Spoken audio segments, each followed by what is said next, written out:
Well, our Austin Straight 6 petrol engine from a World War II K5 is actually cleaning up pretty well. See the related video for the condition this arrived in.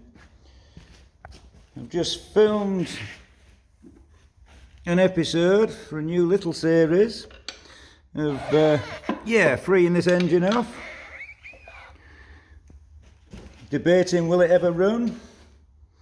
It's not ideal, but it will be a display at the RAF Snaith Museum, running or not. Next up, I'll probably have a clean up of the cylinder head and give that an inspection, plus all these parts in boxes, folks. So please subscribe, ring the bell, get notifications when the full series goes up, folks.